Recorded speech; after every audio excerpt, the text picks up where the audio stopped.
Vizesiz ve yakın bir rotaya seyahat etmek istiyorsanız Bosna Hersek harika bir seçenek.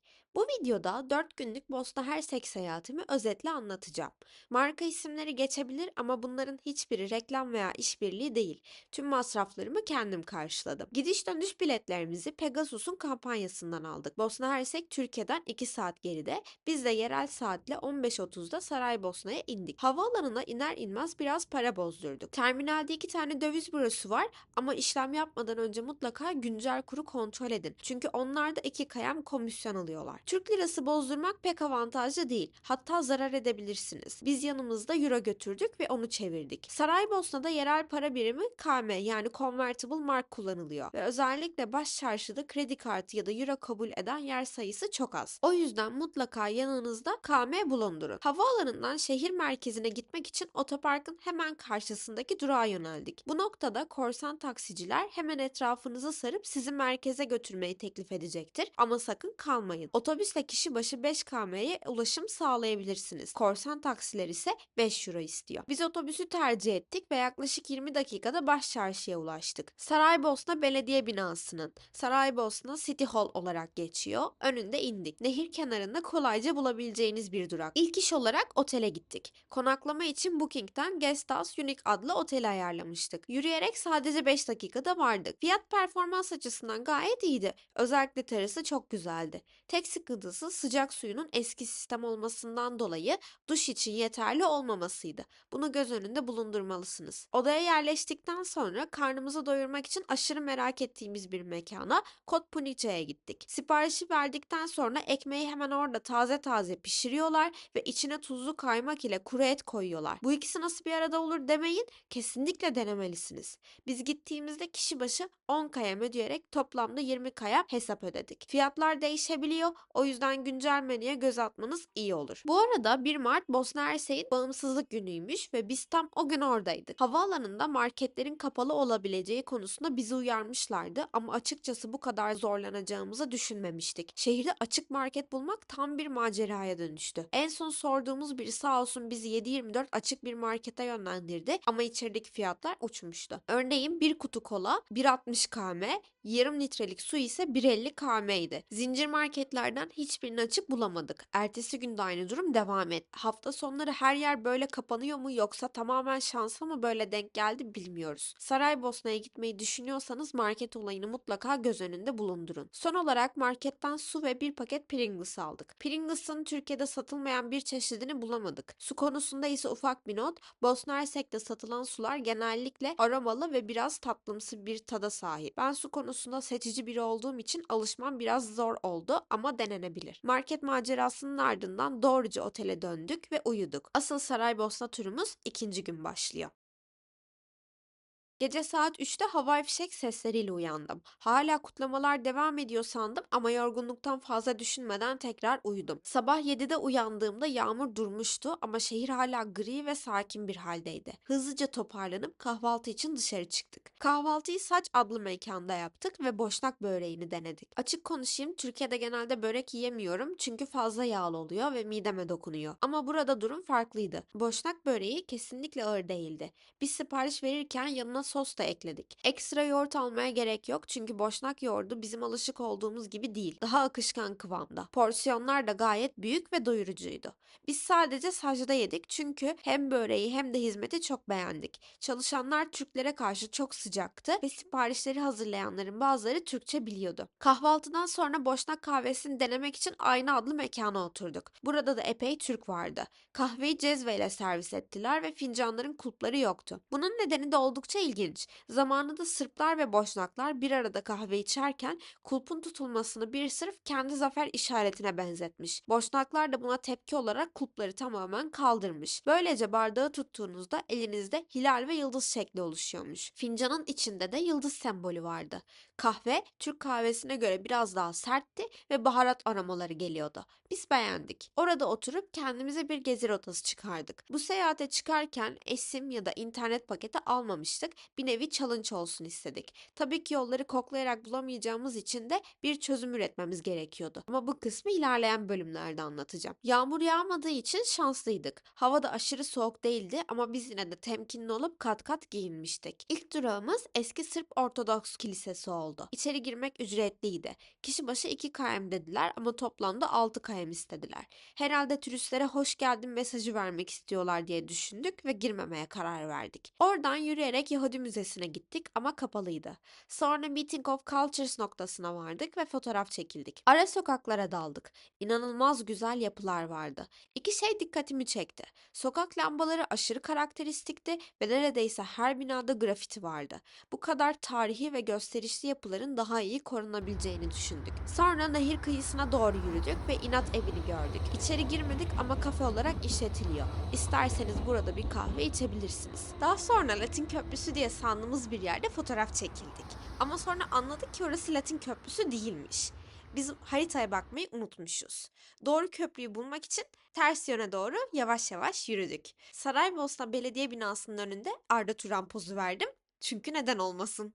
Latin Köprüsü'ne vardığımızda hikayesini hatırladık. Tarihte önemli olayların yaşandığı yerleri görmek gerçekten bambaşka bir his veriyormuş. Nehir kıyısı inanılmaz huzurluydu. Bu şehirde yaşasak her sabah burada yürüyüş yaparız diye hayal kurduk. Yine ara sokaklara girdik ve bir apartman kompleksi gördük. O kadar büyüleyiciydi ki içinden çıkamadık. Her detayını inceledik ve nehre bakan bir dairede yaşama fikri hoşumuza gitti. Bu arada fark ettik ki Saraybosna'nın Eskişehir kısmını yürüyerek gezmek çok kolay. Biz ikinci gün 18 bin adım atmışız. Günün son durağı Juta Tabia oldu. Navigasyonda Yellow Fortress olarak da geçiyor. Şehri yukarıdan görebileceğiniz bir yer burası. Manzarayı izleyerek biraz dinlendik. Bizce burası bahar aylarında çok daha keyifli olur. Orada bir kafeterya da vardı. Yazın masa atıyorlardır diye düşündük. Manzaraya karşı oturup çay içmek harika olur. Oradan yürüyerek otelimize döndük ve biraz dinlendik. Yine aynı havai fişek seslerini ve ardından ezanı duyunca bunun bizdeki top patlatmaya eşdeğer olduğunu fark ettim. Akşam yemeği için cevabi yemeğe gittik. Çeşitli sayıda köfte koyuluyor. Bizim dalgınlığımıza geldi ve biz kaç köfte istediğimizi söylemedik. Eğer siz de sadece cevabi istediğinizi söylerseniz 10 köfteli geleceğini aklınızda bulundurun. Bize bu porsiyon fazla geldi ve bitirmekte zorlandık. Açık konuşacağım, pek beğenmedik. Bildiğimiz köfteydi yani. Evet, etin lezzeti güzeldi ama bu kadar ünlü olmasına gerçekten gerek var mıydı? Emin değiliz. Yemekten sonra biraz gece hayatını görmek istedik ve Tesla Pub'a gittik. Ramazan dolayısıyla belki de çok sakindi. Hatta içeride maç izleyen Türkler bile vardı. Oradan çıktıktan sonra biraz daha yürüyüş yapıp otele döndük. Üçüncü güne enerji başlamamız gereken önemli bir meselemiz var çünkü. Bugün çok erken kalkmamız gerekiyordu çünkü Mostar'a gidiyoruz. Biletimizi Bosna Hersek Demir Yolları'nın resmi sitesinden daha ülkeye gelmeden önce almıştık. Bu hat uzun süre kapalı kaldıktan sonra 10 Şubat'ta yeniden hizmete açılmış. Mostar'a gitmenin tek yolu tren değil, otobüse de gidebilirsiniz. Yolculuk süresi hemen hemen aynı. Ama ben daha önce hiç tren yolculuğu yapmadığım için bu yolu tercih ettik ve pişman da olmadık. Muhteşem manzaralar eşliğinde inanılmaz keyifli bir yolculuk yaptık. Tren gayet temizdi ve yine bolca Türk vardı. Biletinizi trende de alabilirsiniz ama yalnızca Kayam ile ödeme kabul ediliyor. Kart veya başka bir para birimi kabul edilmiyor. Bizim biletimiz 2 kişi gidiş dönüş 45 Kayam tuttu. Tren istasyonuna vardığımızda biletinizi basılı olarak almanız şart. Tren tam vaktinde kalkıyor. O yüzden erken gitmek önemli.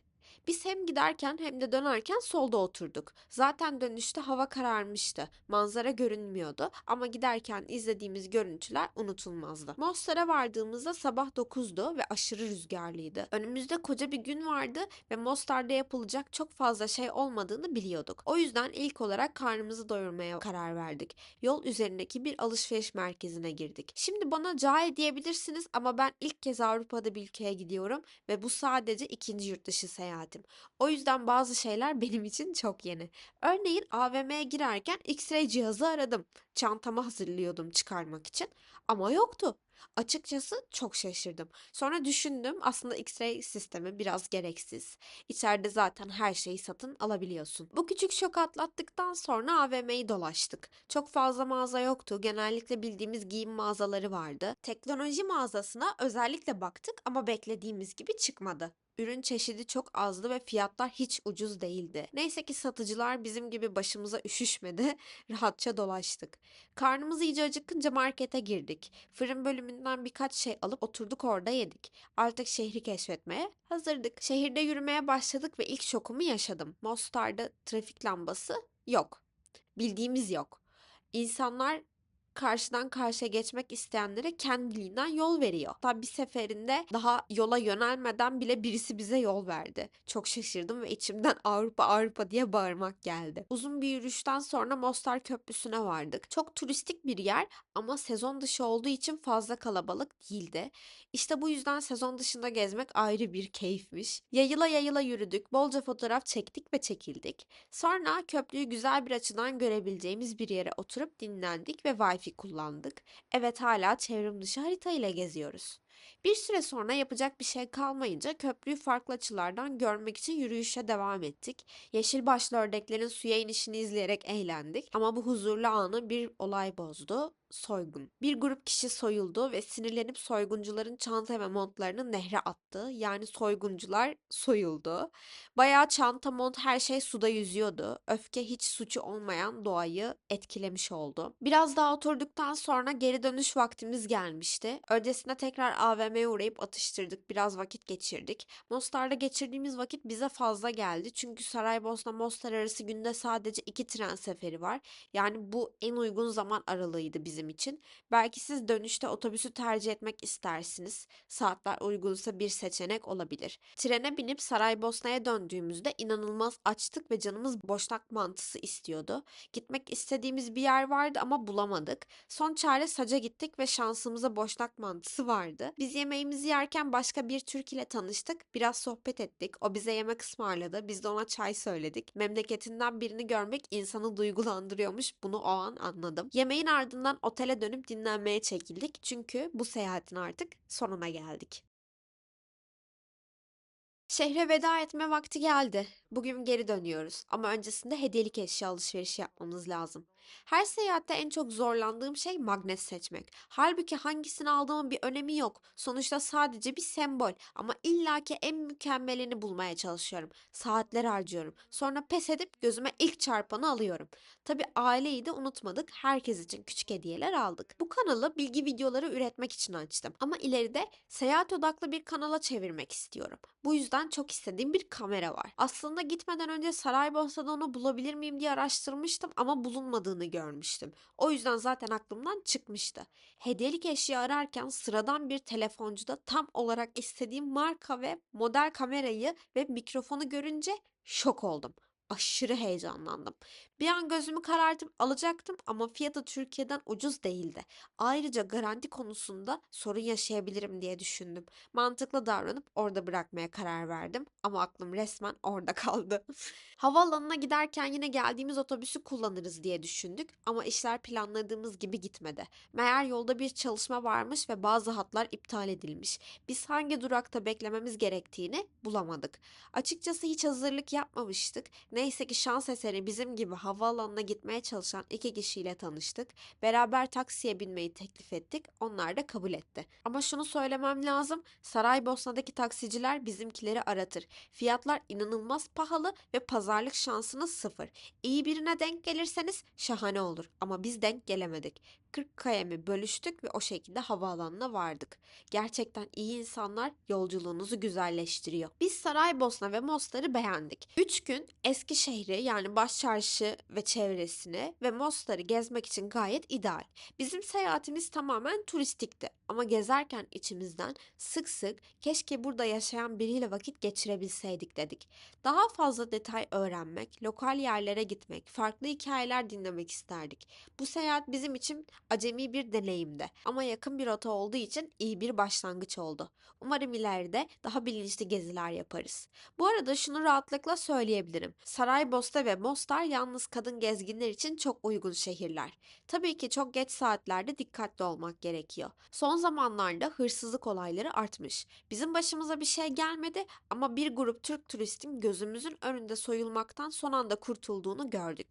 Sonradan öğrendiğimize göre bu kişiler yerli değilmiş. Avrupa'nın farklı bölgelerine gitmek isteyen kayıtsız göçmenlermiş. O yüzden çantanıza dikkat edin, bir de taksicilere. Bu seyahatte çevrim dışı harita olarak Maps.me'yi kullandık ve gerçekten çok işimize yaradı.